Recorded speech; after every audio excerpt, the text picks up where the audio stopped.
8827페이지 양쪽 가로 3번. 복음 진리에 의한 생활.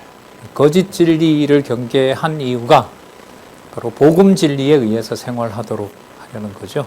자, 그러면 그 거짓 진리의 내용은 뭐냐 하면 이 세상에 속한 어떤 것 하나라도 그리스도가 통치하는 것을 배제하는 거라면 그건 전부 다 바로 거짓인 거죠. 거짓된 바로 진리라고 할 수가 있습니다. 진리처럼 보이지만 거짓인 겁니다. 그러면 먼저 3장 1절에서부터 17절에 보시면은 생활의 원리를 알려줍니다. 그럼 밑에 생활의 원리는 거짓 진리를 경계한 다음에 말하는 생활의 원리니까요. 세상에 속한 어떤 정보나 지식과 전혀 무관한 얘기가 된다는 겁니다. 그러니까 모든 것을 도말해버렸다고 했으니까. 그러니까 문자로 기록된, 이게 의문이거든요. 의문이 문자로 기록된 세상에 속한 모든 것, 바로 그걸 없애버린 거기 때문에 어떤 가령 진짜 하나님의 사자처럼 이 땅에 왔다 하더라도 바울의 기록한 내용을 받아들이지 않으면 그건 뭐예요? 거짓인 거죠. 이런 상황이라고 보시면 돼요. 3장 1절에서부터 4절. 위의 것이라고 얘기를 하네요. 위의 것을 생각하고 땅의 것을 생각하지 말라고 알려줍니다. 자, 그러므로라는 말은 그리스도의 통치를 벗어난 어떤 도덕군자, 성인이라 하더라도 그것 전부 다 거짓이다. 그러므로 너희가 누구와 함께? 그리스도와 함께, 이방 지식과 함께가 아니에요. 그렇죠? 세상의 어떤 것과는 함께 할 수가 없어요. 그것으로 살아날 수는 없어요. 그리스도와 함께 다시 살리심을 받았으면 어디의 것을? 위의 것을, 하늘에 속한 거죠. 하늘에 속한 것. 빌립보서에 보면 표대를 향하여 간다고 했죠. 그런 바로 위의 것을 찾으라. 거기는 그리스도께서 하나님 우편에 앉아 계시니라. 이게 아까 뭐하고 관계되냐 하면 정사와 권세를 통치한다는 것하고 관계됩니다. 그러니까 유일한 주는 그리스도 한 분밖에 안 계세요. 이분이 하나님 우편에 앉아 계시죠. 마가복음 16장 19절에 같은 구절이 나옵니다. 자, 위의 것을, 그러면 하나님 우편에서 통치하는 거니까 바울이 보낸 편지를 문자로 읽는 게 아니라 문자를 읽으면 그게 영원한 생명의 양식이 돼서 우리를 어디로 데리고 가는 거죠? 어디의 상태로 키워주는 거예요? 하늘에 속한 것을 키워주는 거죠. 그러니까 성경을 읽고 안 읽고 문제는 단순한 문제가 아니에요. 진짜. 위의 것을 생각하고 땅의 것을 생각하지 말라. 이는 너희가 죽었고 너희 생명이, 육신으로 보면 세상에 속한 것으로 보면 이제 끝이 나버렸고 너희 생명이 그리스도와 함께 어디 안에? 누구 안에? 하나님 안에 감추었습니다. 이게 굳건한 믿음의 생활의 실체인 거죠. 왜 굳건하냐? 세상에 어떤 것도 만지지 않게 하고 만지지도 맛보지도 말라고 했으니까요. 냄새 맡지도 않는 거잖아요. 그러니까 온 보고 듣고 느끼고 하는 인간의 모든 그 감각에서 만나는 일체 모든 것들은 하늘에 속한 거예요? 땅에 속한 거예요? 땅에 속한 거잖아요. 아무리 훌륭한 고급 지식이라 하더라도, 그리고 나를 영생불사하게 해주는 과학적 진리를 하더라도, 지식이라 하더라도 그것은 어디에 속한 거예요? 땅에 속한 거죠. 성경 아니면 성경 이외에는 다른 것은 전부 땅에 속한 것이에요. 이게 성경 권위가 있는 거예요. 너희가 죽었고 너희 생명이 그리스도와 함께 하나님 안에 감추었습니다. 이 비밀을 성경 아니면 어떻게 알려줄 수 있겠어요? 자, 그러므로예요. 우리의 누구이신? 생명이신. 이때는 어디에 속한 생명? 하늘에 속한 생명이신 누구? 그리스도께서 나타나실 그때에, 그리스도가 나타나신다는 얘기는 골로새서 다음에 데살로니가 전서에 가면 상세하게 나옵니다. 이게 또 이 전제가 되기도 하죠. 미리. 자, 우리의 생명이신 그리스도께서 나타나실 그때에 너희도 그와 함께, 그리스도와 함께 영광 중에 나타나리라. 그럼 어디에 속한 존재로? 하늘에 속한 존재로 위에 계신 그리스도가 땅에 임했을 때 누구와 더불어? 그리스도와 더불어 이 세상을 심판한다는 거죠. 그러면 심판할 대상을 쫓아갈 수가 있냐 이 말인 거예요. 천사 숭배라든지 금욕주의자들이라든지 세상의 어떤 정보라 하더라도 진화론이 대세잖아요. 학교에서도 이제 진화론을 바탕으로 한국에서는 그렇게 이제 가르치고 있고, 뭐 인권이나 이런 것들도 아주 아주 개인주의로 가고 있는 그런 세상이고, 미국 같은 경우에는 20몇 개 주가 그 향신성 마약 있죠. 마약 대마 같은 거 법으로 다 허용하고 있고, 지금 한국도 언제인가 되는지는 몰라도 카운트다운에 보통 들어갔다고 얘기를 하거든요. 진짜 무너지면 세상에 있는 어떤 것으로도 자기 육체를 행복하게 하고 즐겁게 하기에 충분한 거죠. 그런 상황에서 성경만 하나님 말씀이고 영원한 생명의 말씀이다라는 것을 쫓아간다는 것은 어려운 상황입니다. 세태로 보면. 진짜 말세에 누가 있는 자를 보겠느냐라고 하는 말씀처럼 그런 아슬아슬한 시대에 저희들이 살고 왔습니다. 그래서 절대 이렇게 좀 지칠 때 말씀을 보고 싶은데 잘 안 된다. 그냥 오늘은 쉬지라는 이런 안일한 생각을 할 때가 때로는 두려울 때가 있습니다. 뭐 늘 그런 건 아닌데, 이러면서 이제 서서히 세속화되는 거죠. 세상의 기준에 맞추어서 이제 자신과 성도를 평가하게 되면은 진리로부터 점점 멀어지는 거죠. 4절에 우리 생명이신 그리스도께서 나타나실 그때에 너희도 그와 함께 영광 중에 나타나리라. 이거는 이제 당시의 성도도 그렇고 지금 우리 소망도 그런 거죠. 그리스도께서 반드시 이 땅에 뭐한다? 심판하러 오신다. 3장 5절에서부터 11절 땅에 있는 지체를 죽이고 서로 거짓말을 말라고 합니다. 자, 거짓말은 땅에 속한 것을 가지고 복음을 보충하는 거죠. 복음으로만 안 돼. 여기 있는 것 어느 정도 받아들여야 돼. 이런 거 아니겠어요? 5절 그러므로 땅에 있는 지체를 죽이라. 곧 음란과 부정과 사욕과 악한 정욕과 탐심이니 탐심은 곧 우상 숭배라. 음란은 합당치 못한 성행위, 부정은 육체적으로 불결한 거, 사욕은 육체의 욕정, 정욕은 감정의 충동, 탐심은 탐욕스러운 마음, 그리고 탐심은 우상 숭배라는 말은 주석에 나와 있죠. 땅에 속한 것을 가지려는 탐욕스러운 마음은 하나님을 버리고 땅에 속한 것을 의지하려는 것이므로 곧 우상 숭배가 된다는 것이다. 여기 나와 있는 것들은 전부 다 연관이 되는 거죠. 자기 몸의 어떤 즐거움과 그 다음에 뭔가를 탐한다라고 하는 것은 바로 하나님의 주신 이 통치에 자신의 규모를 인정하지 않는 거니까요. 그러니까 그것은 바로 동시에 우상 숭배가 되는 거죠. 그러니까 하나님 외에 다른 존재가 나를 더 행복하게 하고 나를 더 기쁘게 해줄 것이라는 확신을 갖게 되면 지금 여기에 있는 대로 땅에 속한 지체로 살아가게 되는 겁니다. 이런 걸로 보면은요, 사도 바울이 전한 거, 얼굴도 본 적이 없는 사도 바울의 글을 읽고, 그리고 고생하면서 산다? 그게 말이 되느냐. 우리의 몸이라고 하는 것은 기본적인 욕망이 있고, 그리고 누구나 다 자기의 욕심을 쫓아가고 있고, 그 다음에 자신이 만든 우상도 섬기면서, 당시로 말하면 이제 그리스 아시아 지역에 있는 많은 우상 숭배겠죠. 그것을 보통 따라가는 삶으로 그렇게 사는 거지. 얼굴도 본 적 없는 사람의 얘기를 듣고 그렇게 유대인들에게 핍박받고 그렇게 살아가는 게 온당하냐. 이러한 말에, 그리고 바울 없이도 종교적으로 보면 아까 천사 숭배자들도 있었고 아까 거짓 겸손자들도 있었잖아요. 또 욕심을 제어하는 사람도 있었고. 그러니까 사도 바울이 아니더라도 자기가 만든 우상에 따라서 자의적 숭배를 통해서 성인이 되어가는 거죠. 그러니까 사도 바울이 얼굴도 보지 못한 사도 바울의 글을 따른다고 하는 것은, 말씀만 읽어야 되겠다고 하는 것은 교회 상황으로 보면 쉽지가 않습니다. 그래서 이게 우리의 어떤 주어진 세태하고도 관계가 되죠. 예. 자, 6절 이것들을 인하여 하나님의 진노가 임하느니라. 그러니까 앞에 이런 것들은 바로 교회 안에서 일어나는 일이라고 본다면 이것은 하나님의 진노입니다. 하나님의 진노입니다.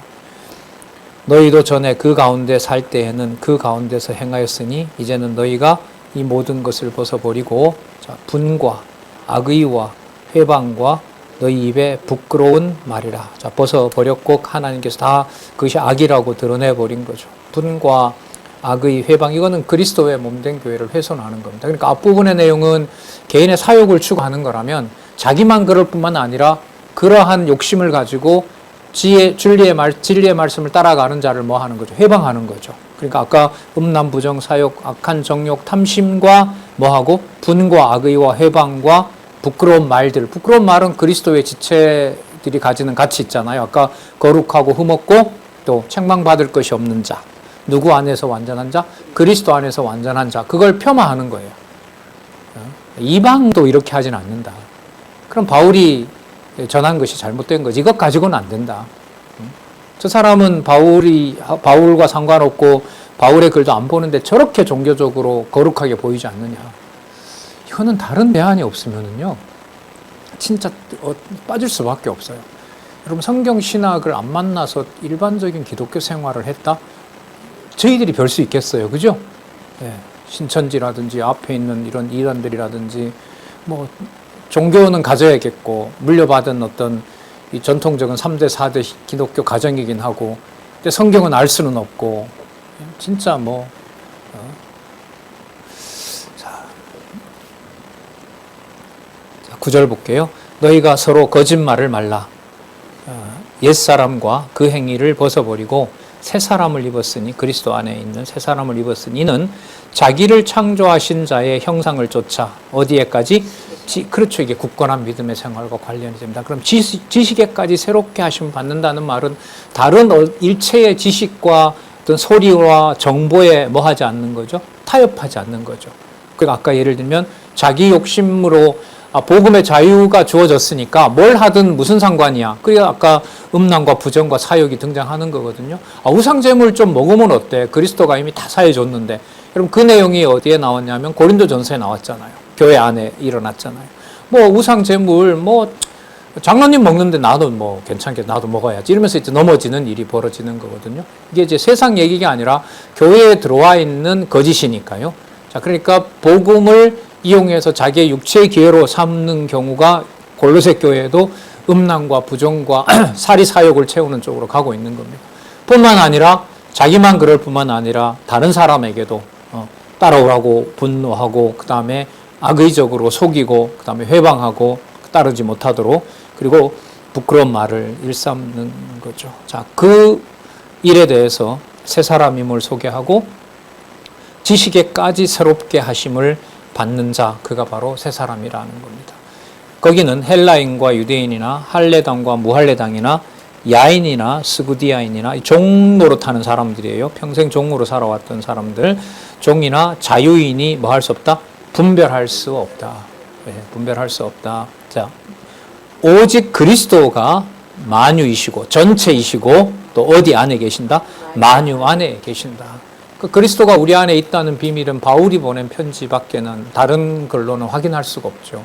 사도들의 말씀 외에는 확인할 수 있는 방법이 아닙니다. 그럼 다른 데로 이제 끌려가는 거죠. 그러니까 이 교회들에게 보낸 편지는 지금 우리가 말하는 정말로 절대 진리, 그 유일한 길, 바로 그게 지금 기록되어 있는 말씀이라고 보시면 됩니다. 자, 오직 그리스도는 만유이시요, 그 다음에 만유 안에 계시니라.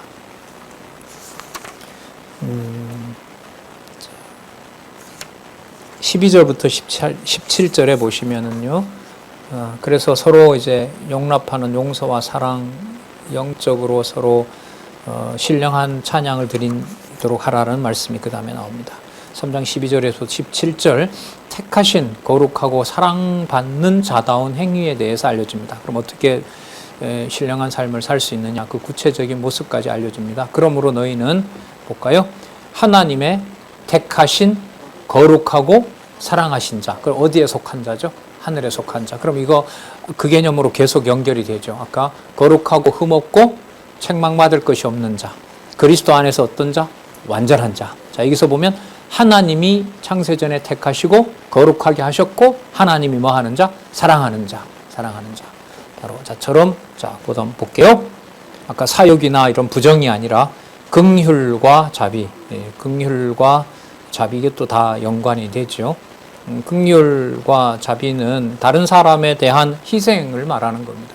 긍휼을 베푼다고 하는 것은.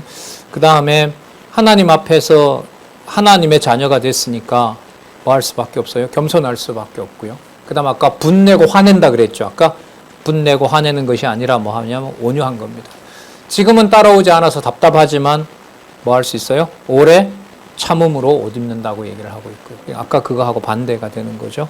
그러면서 누가 누구에게 혐의가 있거든, 그러니까 책망받을 일이 있거든, 왜 어떻게 교회의 직분자로서 그렇게 행동할 수 있습니까? 라고 혐의가 있고 할 말이 많지만은 그 다음 보세요.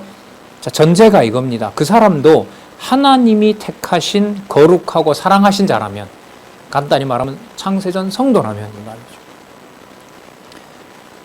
그가 하나님이 택하신 거룩하고 사랑하신 자라면 서로 뭐하고? 용납하고 피차 뭐하되? 용서하되. 용납하고 용서하되. 여러분 여기에 주께서가 여호와께서입니다. 자, 아까 12절에 누가 택하시고 누가 뭐 하셨다 그랬어요? 하나님이 택하시고 거룩하고 사랑하신 자라고 했죠. 그런데 그 하나님이 이방인에게도 약속대로 이루신다는 게 믿어져요? 그럼 내 눈에 보이는 대로 정죄할 수가 없어요. 그렇죠? 그리고 온유와 오래 참음으로 대하게 돼요. 그럼 이 일을 지금 누가 하시는 거냐? 언약하신 대로 이루시는 여호와께서 하시는 거죠. 그래서 거기에다가 서로 용납하고 피차 용서하되 누가? 여호와께서 너희를 용서하신 것처럼. 여러분 여호와가 용서한 일은 이방인에게 가능했어요? 안 했어요?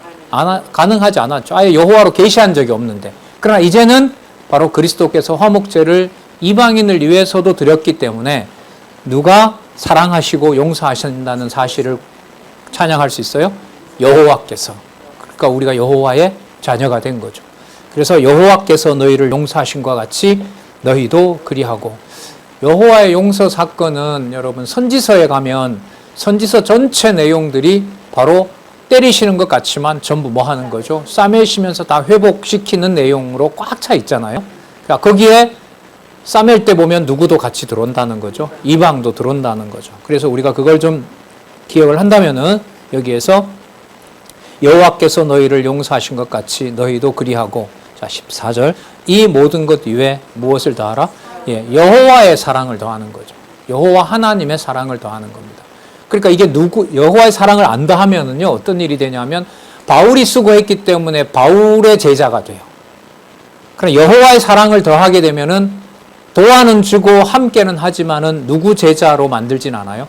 인간의 제자로 만들진 않아요. 그러니까 이게 사랑을, 이 모든 것 위에 사랑, 아가페를 더하라고 하시는 겁니다. 이는 사랑이 뭐냐 하면 온전하게 매는 띠가 됩니다. 그러니까 혈육으로 맺는 띠가 아니에요. 우리 유대인이기 때문에, 우리는 종들이기 때문에 종들끼리 뭉쳐야 된다. 우리는 자유자니까 자유인끼리 뭉쳐야 된다. 우리가 신분이 왕족인데 어떻게 저런 천한 것들하고 묶일 수가 있느냐. 그렇게 따지면 안 되는 거예요. 하나님의 사랑이 뭐하게 하는? 온전하게 매는 띠어야 된다는 겁니다. 너무너무 당연한 거죠. 그렇다면 이것은 15절에 누구의 평강이? 그리스도의 평강이 너희 마음을 주장하게 하리라. 바울이 썼기 때문에 내가 평강한 게 아니에요. 야, 바울 편지 읽어보니 진짜 평강하다. 바울 고마운 사람이다. 이게 아니라는 거예요. 그리스도의 평강이 너희 마음을 주장하게 하라. 평강을 위하여 너희가 한 몸으로 부르심을 받았으니 또한 너희는 감사하는 자가 되라. 그러니까 여러분 평강과 은혜와 평강 그리고 감사는 분리할 수가 없어요. 감사하는 자가 되라. 그러면 이런 경우는 감사하고 이런 경우는 감사 안 하고일까요? 항상 감사일까요? 항상 감사인 거죠. 어떤 경우에 처하든지 간에. 자, 12절에 왜냐하면 하나님이 택하시고 거룩하고 사랑하신 자로 하나님 자녀로 삼았고 여호와께서 약속하신 대로 이루시는 일이 나에게 일어나기 때문에 내 속에 누가? 그리스도가 계셔서 그 이방인들을 누구로? 지체로 부르게 하는 사랑이 임하기 때문에 그리스도의 자, 당연히 나오죠. 16절에 누구의 말씀이? 아까 그리스도의 평강이라고 했어요. 15절에 그리스도의 평강이라고 했으니까 16절에 누구의 말씀이? 그리스도의 말씀이 너희 속에 풍성히 거하여. 다시 말하는 겁니다. 편지 읽으세요. 다른 거 안 됩니다. 거기에 다 나타나 있습니다. 그리스도의 말씀이 너희 속에 풍성히 거하여 너희 지혜로 뭐하며 피차 가르치며. 여러분 누가 누구에게 평생 가르치는 게 이거 아니에요. 피차 가르침을 받는 거죠. 베풀면서 배우고 그 다음에 받으면서 배우고, 자, 피차 가르치며 권고하고 진리의 말씀을만 공고하는 겁니다. 그 다음에 또 나오죠. 시와 찬미와 신령한 노래를 부르며. 이건 누구를 찬양하는 걸까요? 아까 여호와 하나님, 맞죠? 여호와 하나님을 부르며 마음의 감사함으로 하나님을 찬양하고. 자, 그리고 하나님을 사랑하는 것은 누구를 사랑하는 것으로? 이웃을 사랑하는 것으로 연결이 됩니다. 17절. 또 무엇을 하든지 말에나 일에나 다 주 예수의 이름으로 하고. 자, 예수 그리스도가 통치하시는 것으로. 아까 그리스도의 평강이라 그랬고요. 16절에 그리스도의 말씀이 주관하신다고 했습니다. 무엇을 하든지 말에나 일에나 다 주 예수의 이름으로 하고 그를 힘입어 누구에게? 하나님 아버지께, 여호와 하나님께 감사하라. 네. 감사하라는 말씀이 진리 하나 지키는 것하고 관계됩니다. 진리의 말씀을 잠시라도 확인해서 맞아, 이 말씀이 절대 진리 하나님의 말씀이지. 그리고 하나님을 경외하고 거기에 그 말씀을 함께하는 지체들과 연대하고자 하는, 교제하고자 하는 그 마음을 일순간 갖는 것. 이게 바로 여러분 다름 아닌 하나님 여호와를 찬양하는 것하고 직접 관련이 됩니다. 자, 3장 18절에서부터 4장 6절로 가면 생활의 실제를 알려줍니다.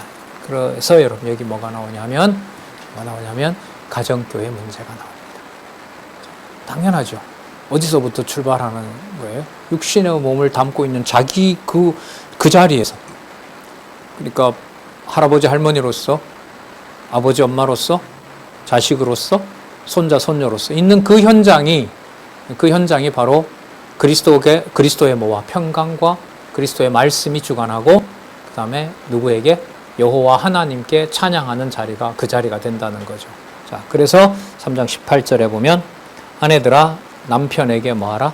복종하라. 이거 앞부분에 그 에베소서에서 선명하게 나타났었죠. 이때 복종은 아담으로부터 누가 나온 것처럼, 하와가 나온 것처럼 모든 이방인들도 누구로부터 나왔다? 하나님 우편에 계신 그리스도를 통하여 하나님의 자녀로 태어났다는 사실을 확인해 주는 겁니다. 아내들아 남편에게 복종하라. 이는 어디에서? 주 안에서 마땅하니라. 그럼 여러분 이 복종이 답이 나와요. 모든 일상사에 무조건 남자 말에 남편 말에 복종하는 걸 말할까요? 아니죠. 그게 만약에 아까 철학과 헛된 속임 쓰고 사악한 행동이고 이런 거 하면 여기에 뭐하요? 복종할 수가 없는 거죠. 복종할 수가 없어요. 그럼 여기서 주 안에서 복종이라고 하는 것은 말 한마디라도 듣는 사람 입장에서는 주의 말씀인지 아니면 남편이 만들어내는 자기 말인 건지를 뭐 해야 돼요? 구분해야 하는 지혜가 있어야겠죠. 그걸 바울이 보내준 편지가 아니면 알 수 있는 방법이 없어요. 바울은 바울이고 세상 살다 보면 이렇게 나가버리면 여기서 주 안에서 복종이라고 하는 건 있을 수가 없는 겁니다. 자, 그러니까 이게 일방적으로 누구에게 뭘 하라라는 말을 할 수가 없는 거죠. 그럼 19절에 한번 보시면 남편들아 아내를 사랑하며 뭐 하지 말라? 그럼 여러분 골로새서 맥락에서 괴롭게 한다는 말은 어디에 기준을 가지고 어디에 되는 걸까요? 어디에 속한 기준으로 부인에게 적용하는 걸까요? 위에 속한 기준, 진리의 말씀의 기준을 벗어나서 세속에 속한 것을 가지고 누구에게? 지체인 가족에게 요구하는 것을 말하는 거죠. 그게 괴롭게 하는 거죠. 여기서는. 그래서 결국 이게 무슨 문제예요? 진리 문제인 겁니다. 진리의 말씀을 가지고 소개하고, 남편이 신앙을 먼저 가졌을 수도 있고요. 부인이 먼저 그럴 수도 있고요. 그러면 진리의 말씀을 서로 안내하는 일과 직접 관계가 되는 겁니다. 자, 20절 볼게요. 자녀들아, 모든 일에 부모에게 순종하라. 이는 누구 안에서? 주 안에서 기쁘게 하는 것이니라. 그러면 여러분 여기에서 모든 일에 부모에서 순종한다는 게 이 골로새서로 봤을 때 일상사 모든 생활을 말하는 걸까요? 아니면 그리스도가 통치하는 그 모든 삶의 어떤 원리와 원칙을 얘기하는 걸까요? 후자를 말하는 거예요. 그러니까 이게 세상에 효도하라는 말이 아니에요. 그건 골로새서하고 맥락이 맞지 않습니다. 그러면 다르게 말하면은 진리의 말씀을 받지 않고 진리의 말씀의 안내를 받지 않는 상황에서 주 안에서 순종이라고 하는 것은 있을 수가 없는 거죠. 근데 그 순종이 여러분 우리가 착각을 하고 있는 게 누구 말을 잘 들을 때 순종이라고 해요. 자, 이렇게 한번 따져볼게요. 하나님 말씀도 잘 듣고 내 말도 순종해요. 그것도 순종일 수 있어요. 그 다음에 하나님 말씀은 전혀 상관없는데 나한테 순종을 잘해요. 이것도 있을 수 있죠. 기독교인이 아닌 아들이나 딸이 뭐 할 수 있어요? 엄마한테, 아빠한테 고생했기 때문에 잘할 수 있죠. 하나님도 안 믿고 순종도 안 하면 제일 나쁜 연이고 놈이겠죠. 근데요, 또 하나가 있는 게 하나님의 말씀을 듣는데도 순종을 안 할 수도 있다는 거. 요거 좀 생각해 볼게요. 하나님의 말씀을 듣는데 순종을 안 해요. 누구에게 순종을 안 해요? 나한테 순종을 안 해요. 하지만 하나님의 말씀을 듣고 나한테 순종을 하는 건 아니지만 하나님의 말씀에 따라서 걔가 순종할 수도 있는 거죠. 그러니까 하나님의 말씀을 듣고 순종한다고 했을 때 그 순종을 누구에게다가 딱 정하면 안 돼요. 나한테다 맞추면 안 돼요. 좀 여기가 열려 있어야 된다고 봐요. 하나님의 말씀은 듣지만 내 기준 방식으로 하나님을 따라가는 건 아닐 수 있다는 걸 열어놔야 되는 거죠. 예. 그러니까 최악은 말씀도 안 듣고 내 말도 안 듣고, 이게 최악이고요. 가장 좋은 거는 하나님 말씀도 듣고 내 말도 잘 듣고, 이게 전부 다 누구 기준인가 잘 생각해 보세요. 내 기준이에요. 자, 그런데 나한텐 순종을 안 하는데 뭐는 들어요? 하나님 말씀은 들을 수 있을까요? 아니에요? 엄마 말 안 들으면 하나님 말씀 안 들어요? 아니잖아요. 그건 이게 열려 있어요. 그리고 여기서 그러니까 누구 기준을 빼야 돼요? 나한테 잘한다라는 걸 빼야 돼요. 빼야 돼요. 그리고 말씀을 듣는 것처럼 보이지만, 말씀은 듣고 있지만 하나님께서 악하게 해서 내 말을 안 따를 수도 있어요. 그럼 이거는 여러분 누구 기준으로 봐야, 누가 교회의 머리가 되신다라는 사실을 봐야만 설명이 돼요? 그리스도가 통치하신다는 걸 봐야 이게 설명이 되는 거죠. 다 되고 다 되면 나한테도 좋고. 그런데 여러분 이것도 검토해 보셔야 돼요. 말씀도 제가 잘 듣고 나한테도 내 말도 잘 들어요. 그런데 말씀도 듣고 내 말도 잘 따른다고 해서 걔가 하나님 여호와를 경외한다라고 확증할 수 있어요, 없어요? 이 말은 여러분 누가 이끌어 주시고 누가 보호해 줘야 된다는 기도가 있어요? 하나님이 그렇게 해 주셔야 된다는 거예요. 세상 사람들에는 이거 필요 없어요. 일반적으로 생각하면 교회도 다니고 내 말도 잘 들어주면 오케이, 다른 거 아무런 문제가 없어요. 그러나 진리의 말씀 여기서 빠져 있거든요. 누가 양육한다는 게 빠져 있어요?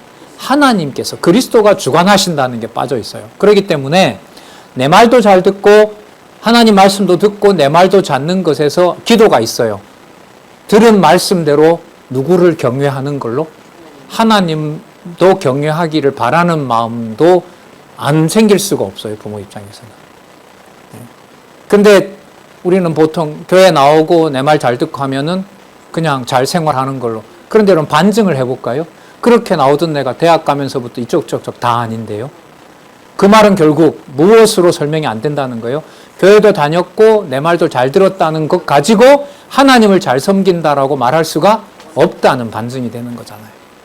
그러니까 잘 되면 잘 되는 대로, 내 기준으로 잘 되면 잘 되는 대로, 안 되면 안 되는 기준으로 하나님이 붙잡아 주기를 간구하는 것은 여러분 어떤 경우에도 떠날 수가 있어요. 항상 기도할 수밖에 없어요. 항상 기도할 수밖에 없어요. 내 말은 하나님 말씀 안 듣고 내 말만 잘 듣는다는 말은 또 다른 소원이잖아요. 제가 말씀을 들어야 되는데. 맞잖아요. 부모로서 너무 잘해줘요, 부모한테. 그렇지만 말씀은 몰라요. 그럼 그것도 아쉬움이 있어서 기도하게 되잖아요. 그죠? 그런데 말씀은 듣는데 부모하고 계속 뭔가가 갈등이에요. 이럴 때는 하나님께서 어떻게 알고 믿는 게 서로 같게 해주기를 또 간구할 수밖에 없어요. 말씀도 안 듣고 나와도 계속 의견 충돌을 해요. 그러면 어떻게 보면 더 간구하죠. 하나님 진리 안에서 하나 될 수 있도록 하나님 해결해 주십시오. 그러면 잘 듣고 잘 따라오는 경우든 안 듣고 못 따라오는 경우든 전체 경우라 하더라도 누가 붙잡아 주시고 누가 길러 주시기를 기도할 수밖에 없어요. 하나님께서, 주 예수 그리스도께서 해주기를 기도를 안 할 수가 없는 거예요. 여러분 이 상황이 여러분 누구 상황이에요? 골로새에 보내는 사도 바울의 경우라고 보시면 돼요. 말씀도 듣고 사도 바울의 말씀 잘 따라가는 경우에는 어떻게 해요? 그렇게 되기를 원합니다라고 하죠. 맞죠? 빌립보서 한번 볼까요? 그 두 자매 나오죠. 바울을 뒀던 두 자매 사이가 안 좋잖아요. 그분들이 바울이 오면 편지는 봐요? 근데 두 사람 사이는 어떻게 돼요? 안 좋아요. 그 형제가 안 좋은 거예요. 예를 들면 형제가 안 좋은 거예요. 그러면 그 두 사람에 대해서도 뭐 할 수밖에 없어요. 저렇게 각각 말씀을 듣고 좋아하는데 두 사람이 뭐 하기를 하나가 되기를 원합니다라고 기도할 수밖에 없어요. 그러니까 어느 경우에라도 하나님께서 지켜주신다는 기도를 성도로서는 안 할 수가 없는 겁니다. 바울도 마찬가지죠. 대적하는 자들에 대해서는 어떻게 함께 하지 말라고 하죠. 하지만 데살로니가서에 나오나요? 원수처럼 대하지 말고 뭐처럼 대하라? 왜? 뭐 할 수 있으니까. 유대인이 돌아오는 것처럼 이방인도 돌아올 수 있으니까. 그러니까 그 마음으로 아까 여러분 인내라든지 평안이라든지 그 다음에 긍휼을 여긴다든지 이게 다 통하게 되는 겁니다. 자, 아내를 사랑하며 괴롭게 하지 말라. 자녀들아 모든 일에 부모에게 순종하라. 이는 주 안에서 기쁘게 하느니라. 그럼 이때 순종의 척도도 어디 안에 있을 때 가능한 일이에요? 그리스도 안에 있을 때. 이걸 누가 해주셔야 되냐는 거죠. 예, 그렇게 수천 년 지키던 율법을 통해서 예수님을 죽이게 한 일들이 벌어졌는데 이방인들을 그리스도 안에 보호해 주시고 그리스도의 통치 아래 있도록 하는 것은 하나님의 은총이고 주권인 거죠. 자, 21절 볼까요? 다시 한번 말하네요. 아비들아 너희 자녀를 뭐하게? 경록해 하지 말지니 뭐할까 함이라? 낙심할까 함이라. 아까 여러분 우리 지나왔던 개념, 하나님이, 너 자식이 아니라 하나님이 택하고 거룩하고 사랑하신 자, 그리스도 안에서 완전한 자, 거룩하고 흠없고 책망할 것이 없는 자인데 자기 기준에 맞지 않는다고 분노를 일으키게 되고 그 다음에 낙심하게 된다는 말은 누구의 교회를 허물어요? 주의 못된 교회를 허무는 거죠. 이게 이상이지 이게 실제로 되겠습니까? 이런 반감이 안 몰려오세요, 여러분은? 네, 몰려와요? 네, 저도 몰려옵니다. 그 말은 본성상 이상으로 보인다라고 하는 이것이 가족의 관계에서 내 자식이고 내가 주관할 수 있다라고 하는 그 권리가 지켜진다는 거예요. 그게 다 포기된다는 거죠.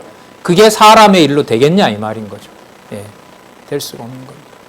그러면 여러분 그런 상황이 우리 눈앞에 되지 않는 것처럼 보인다고 해서 주 예수 그리스도의 통치가 아무런 의미가 없고 효력이 없는 건가요?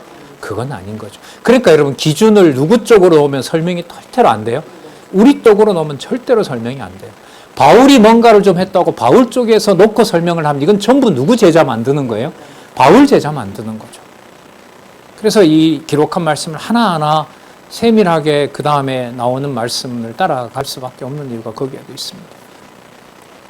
아비들아 너희 자녀를 경록해 말라 낙심하지 말라. 그럼 사회생활도 이 연장선인데 어떻게 될까요? 똑같은 거죠.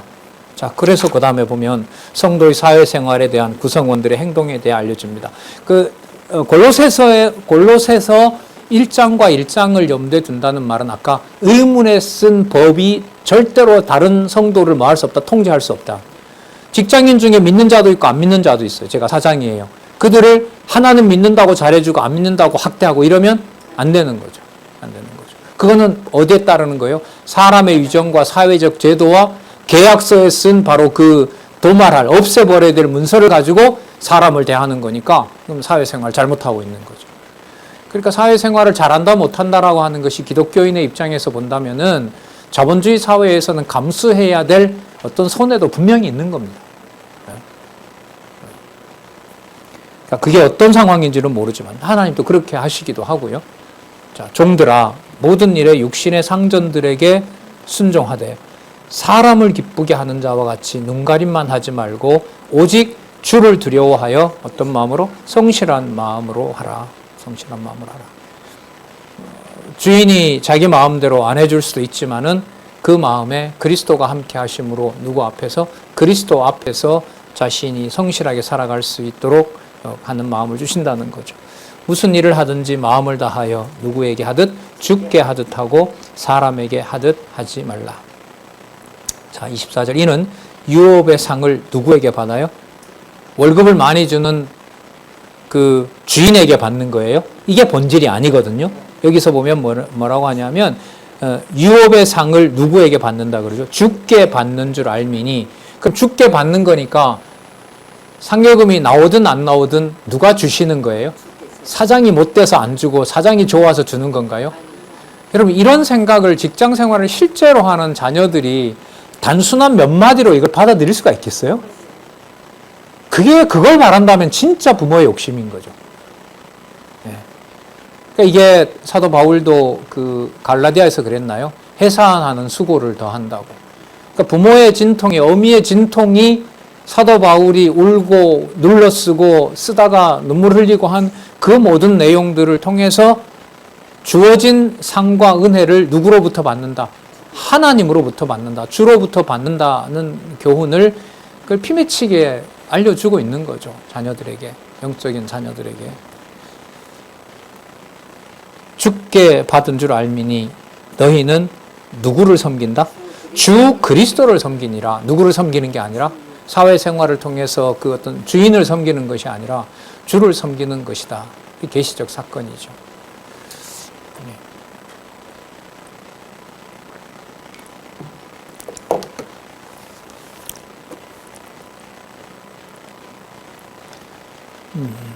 어제 그 어떤 소속한 그 학회에서 문자가 하나 떴는데 뭐 사실인지 아닌지 거짓말을 올렸을지는 없고요. 현재 한국의 50여만 명의 청년들이 다음 세대를 포기하고 병적으로 무기력증에 빠져 있습니다. 이런 문자가 어제 뜨더라고요. 뭐 3포 세대, 5포 세대 이런 말 들어보셨죠? 다 3가지 포기했다가 이제는 5가지 포기한다는 거죠. 뭐 집, 결혼, 자식, 그 다음에 미래 설계, 안정된 직장, 그런 것을 그러니까 포기하는 게 점점 뭐 하는 거죠? 사회적으로 늘어나는 거죠. 예. 뭐 시급 조금 올라간 것 빼고는 청년들이 절망이거든요. 그러나 이제 권력자들은 뭐 수천억, 수백억을 해먹고 있는 어떤 그런 상황에서 대한민국을 다르게 말하는 것이 아니라 헬조선, 헬이라는 말이 지옥이라는 말이거든요. 진짜 한국은 우리들에게 헬이다. 그러한 태도로 살아가는 사람들 아마 그 여론조사를 했겠죠. 그 세대들에게 50만 명이다. 인구로 보면은 뭐 상당한 퍼센티지. 20대 전반적으로 보면 큰 퍼센티지라고 할 수가 있습니다. 그러한 자신의 어떤 미래 불안 상황에서 그리스도께서 유업의 상을 물려주신다라고 하는 이 말씀은 듣게 되면 생명인 거고요.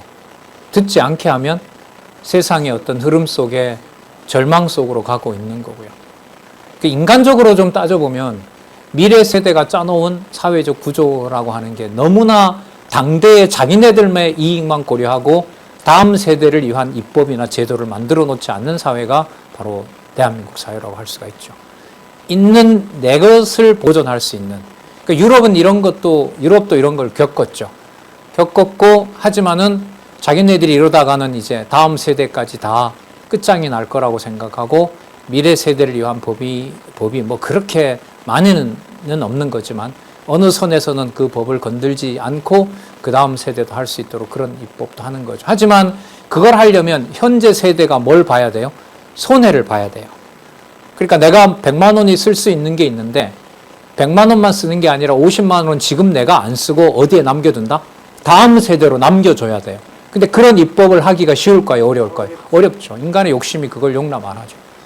자녀도 자기에게 맞지 않으면 그냥 포기해버리는 일이고 자식도 부모에 대해서 그런 게 전반적으로 세태로 가는 거기 때문에 그래서 이제 성도의 사회생활에서 저희 자녀들 또 저희 후배들을 대하고 또 그들을 위해서 하나님께서 성경 신학을 남겨두셨다라고 하는 이 사실에서 그 진리의 말씀으로 들어올 수 있기를 간절히 바라는 마음에서 좀 잠시 좀 주변 얘기를 해봤습니다. 25절 불의를 행하는 자는 불의의 보응을 받으리니 자 주는 외모로 사람을 취하심이 없느니라. 예수님도 이 말씀 하셨죠. 마태복음 22장에 가면 이 말씀을 하셨어요. 하나님은 아버지는 사람을 외모로 취하지 않는다. 자 그럼 외모로 취하지 않는다는 말은요. 어떤 위험이라든지 어떤 그 절망이라든지 어떤 자신이 어떤 길을 펼 수 없는 그런 상황에 속한 그 어떤 청년이나 사회적으로 말하면 그 고용을 당한 만약에 우리 지체가 하나 있다고 했을 때 그에게 사람을 취하지 않는다라고 하는 것은 주어진 그 상황에 누구의 통치가 믿어진다는 거죠. 그리스도의 통치가 믿어진다는 거거든요. 그게 이제 단마디로 되긴 어렵다는 것이고 계속해서 진리의 말씀을 공급할 수 있는 그런 여지가 열려 있어야 된다고 저는 생각을 하는 겁니다. 지난번에 청년 담당 장로님이 정해지셨다고 했는데 뭐 저희 애들도 있어서 그런 게 아니라 참 너무 귀한 일들이 더 벌어졌으면 좋겠다 이런 생각이 듭니다. 그러니까 아예 교회로 말하면 그런 부서가 아예 없는 것하고요.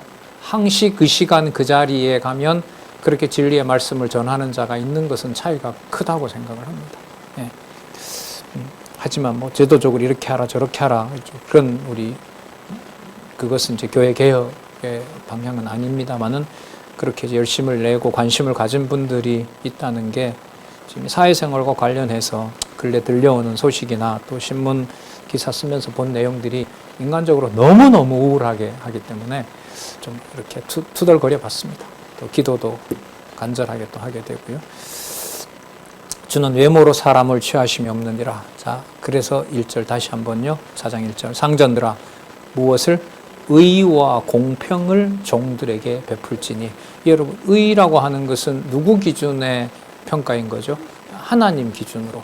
그 다음에 공평이라고 하는 것은 그 법을 따라서 공정하게 하는 것, 그 이전에 하나님이 주신 상황에서 하나님이 주인이라는 그런 마음으로 그 자신의 경영을 하는 것과 관계가 되는 거겠죠. 여기 보시면 공평은 동등, 공평, 공정, 그리고 그 밑에 보면 하나님의 법에 따라 차별 없이 공정하게 베풀라고 한다는 겁니다. 하나님의 법을 차별 없이 공정하게 베푼다라고 하는 것은 인간적인 기준으로 봤을 때는 그 법에 뭐가 있을 수 있어요? 차별이 있을 수가 있는 거죠. 예를 들면 회사마다 여러분 시급이나 월급이 같아요? 달라요? 그 오너가 정하는 걸까요? 하나님이 공평하게 하는 하나님의 통치일까요? 맞는데 대답하기 싫죠. 기왕이면 많이 주는 회사가 좋은 회사잖아요. 적게 주는 회사는 그렇게 말하면 별로 안 좋은 회사인 거고. 그러면 하나님께서 하나님의 법에 따라 차별 없이 공정하게 베푼다라고 하는 것은 사람들이 주는 그 시급이나 월급에서 그 차별이 뭐 한다는 거죠. 있을 수밖에 없고 그걸 그대로 누구의 공평으로 받아들인다? 하나님의 공평하심으로 받아들인다는 거죠. 여러분 그걸 누가 누구에게 극복하라고 해요? 나도 못하는데. 안 그렇습니까? 그러니까 이게 명령이 될 수가 없는 거예요. 진짜 저희 이 MZ세대라 그러죠. 보통 90년대 태어났고 2000년 10년도까지 태어난 세대를 MZ세대라고 얘기를 합니다. M은 밀레니엄 시대 직전에 태어난 애들, Z세대는 그 다음에 태어난 세대들. 지금 우리로 말하면 대학교 1학년부터요 30대 중반까지입니다. 그걸 우리가 보통 뭐라 그래요? 청년세대라 그러죠. 교회에서도 청년부라고 하죠. 그들에게 이 진리의 말씀과 관련해서 하나님의 의와 공평을 그들이 가지고 살아간다. 이거는 이 시대에 희귀한 겁니다. 보물입니다. 그런 태도로 살아가는 여러분 저희들 후배들과 자녀들이 있다고 하면은 자 결론이 뭐라고 나오는가 볼까요? 너희에게도 하늘에 누가 있다? 상전이 계심을 알지어다. 그러면 받는 사람 입장에서 보면 이 회사는 많이 주니까 좋고 저 회사는 적게 주니까 좋다라고 했을 때 그 모든 것의 상전이 통치자가 누구이시다? 하늘에 계신 하나님이다라는 것이 믿어지는 신앙이 이게 최대의 자유고 공정이고 공평을 배우게 되는 거죠. 예. 예. 뭐 사회 얘기 한마디만 더 하면은 그것도 이제 기사 준비하면서 봤는데 이제 서울 경기 지역의 생활이 힘드니까 옛날 같으면 여러분 한때는 공무원으로 들어갔으면 뭐예요? 평생 안정된 직장이라고 여겼다 그랬죠. 예, 그렇죠? 뭐 밥통 뭐 이렇게. 근데 지금은 아닙니다. 특히 서울은 아닙니다. 그걸 가지고 생활할 수가 없어요. 생활할 수가 없습니다. 그렇기 때문에 공무원들의 몇 퍼센트가 20에서 혹은 30%가 다음 퇴근해서 학원 가서 더 나은 그 연봉을 많이 주는 그런 회사에 공부를 다시 한다고들 합니다. 그것도 엄청나게 변한 거죠. 한 30년 전만, 20년 전만 하더라도 뭐냐면 공무원 시험에 합격하면 그냥 그걸로 충분하다고 했는데 그것 자체로 뭐 할 수 없냐, 생활을 따라갈 수가 없는 거죠. 서울 생활을 도저히 할 수가 없어요. 할 수 있겠습니까? 그것까지. 그러니까 아무것도 안 먹고 30년 모아야 서울에 집을 사는 세상이니까. 네. 자, 그래서 그 에베소서에도 이 사회생활이 나왔고요. 골로새서에서도 이게 나왔고, 그리고 교회가 좀 더 구체적으로 생각을 한다면은 다음 세대를 위한 그러니까 지금 5, 60대 베이비 부모 세대, 저희들 세대와 그 앞서 있는 60대들이 이렇게 저렇게 그 세대는 또 그 세대대로 힘들다는 거예요. 왜 힘드냐면 그 60대, 70대는 부모를 섬겨야 된다는 게 온몸으로 배어 있는 세대예요. 그러니까 뭐도 해야 돼요? 부모도 섬겨야 돼요. 그리고 자라오는 애들을 교육을 많은 돈을 들여서 교육을 시켜놨는데 사회에 나가서 사회생활을 할 수 있는 여건이 아닌 거예요. 그러니까 자라오는 걔들을 봐도 또 뭐예요? 걱정스러워진 거죠. 그리고 걔네들로부터 부모 세대들 한 것처럼 자기네들은 효도나 이런 걸 받을 수가 있어요? 없어요? 그것도 할 수가 없어요. 그런 면에서 50대 후반, 60대 중반까지 해당하는 그 베이비 부모 세대라 그러거든요. 50년대 이후 출생에서부터 60년대 초중반까지 가장 불쌍한 세대라고 또 얘기해요. 그러고 보면 다 불쌍한 세대예요. 다 불쌍해요. 더 불쌍하고 뭐 내가 더 불쌍하지. 다들 이러는 판이란 말이죠. 예. 뭐 국민연금은 몇 년 후에 다 고갈된다 그러고 뭐 이런 소식들 가운데서 하나님의 공평과 의의를 말한다라고 하는 것은 듣게 하지 않으면 공한 얘기가 돼요. 이제 그런 측면에서 현재 예를 들면 장안중앙교회가 가지고 있고 하나님이 주신 이러한 여건들을 섬기고 윗세대들에게 뭔가 섬길 수 있고 다음 세대들에게 하나님을 잊지 않고 소개해 줄 수 있는 그런 여건과 어떤 그런 규모가 만들어지는 것은 의식하면서 살아야 되지 않나. 좀 더 구체적으로 그런 생각을 많이 해보게 됩니다.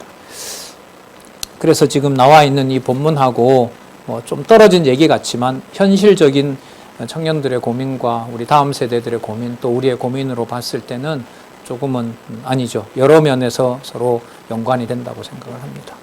상전들아 의와 공평을 종들에게 베풀지니 너희에게도 하늘의 상전이 계심을 알지어다. 자, 그렇다면 이제 4장 2절에서부터 6절까지 기도하는 내용으로 보면은 인간적인 어떤 지식이라든지 세상 지식이라든지 그런 걸 추구하자고 하지 않겠죠. 어떤 경우 누굴 만나고 어떤 부모의 어떤 행동에 대해서도 자녀들의 어떤 행동에 대해서도 누가 통치하신다는 것을 잊지 않고 기억하는 거죠. 상전, 하늘에 계신 상전 하나님 아버지 주 예수 그리스도의 통치를 항상 기억하도록 알려주고 또한 그걸 함께 기도해 주는 것이 당연하겠죠. 그래서 4장 2절에요. 기도를 뭐하고? 항상 힘쓰고. 아까 여러분 제가 좀 설명을 드렸죠. 어느 경우가 되든 뭘 안 할 수가 없는 상황이다. 기도를 안 할 수가 없는 것이다. 그리고 그 기도는 불만족스러워서 하는 것이 아니라 누구의 통치가 이루어지는 거기 때문에 감사할 수밖에 없다. 예, 여기 나오죠. 그래서 기도를 항상 힘쓰고 기도에 뭐함으로? 감사함으로 깨어 있었다. 이러면 이때 감사는요. 육의 몸이 편하거나 정신건강이 좋거나 그런 의미에서 감사가 아닙니다. 깨어있다는 게 그런 의미가 아닌 거죠. 좀 더 구체적으로 말하면 바울이 보낸 편지를 읽느냐 읽지 않느냐 문제예요. 진리의 말씀을 먹느냐 먹지 못하느냐의 문제가 감사냐 감사가 아니냐라는 문제로 좁힐 수가 있습니다. 네. 하나님의 뜻을 추구한다고 하면서 기록한 말씀을 배제하고 등한시하면서 감사를 만들어낼 수는 없거든요. 자, 우리 4장 2절에서부터 그 이후의 내용은 우리 다음 시간에 하도록 그렇게 하겠습니다. 기도하겠습니다. 하나님 아버지, 진리의 말씀을 대하면서 깨닫게 해주신 하나님의 무한한 긍휼과 사랑에 다시 무릎을 꿇게 됩니다. 하지만 이 진리의 말씀을 하나님께서 깨닫게 하지 않으면 절대로 받을 수가 없다는 엄중한 하나님의 섭리도 알고 있습니다. 또한 깨닫게 되었습니다. 지금 세대, 또 앞서서 수고하신 진리의 세대, 자라는 세대, 하나님 그들과 더불어 진리 안에서 하나님 살아계신 것을 함께 공유하면서 살고 싶습니다.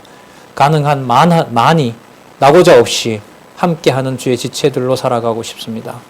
하나님 아버지께서 이방의 백성들도 하나님의 자녀로 불렀고 아버지라고 부를 수 있는 특권을 주신 것처럼 아버지의 말씀이 그들에게도 이방인들에게도 한 명의 낙오자 없이 잃어버린 양을 찾듯이 하나님 꼭 진리의 말씀이 전해지고 진리의 말씀이 그들에게도 들릴 수 있도록 하나님께서 무한한 긍휼을 베풀어 주시옵소서.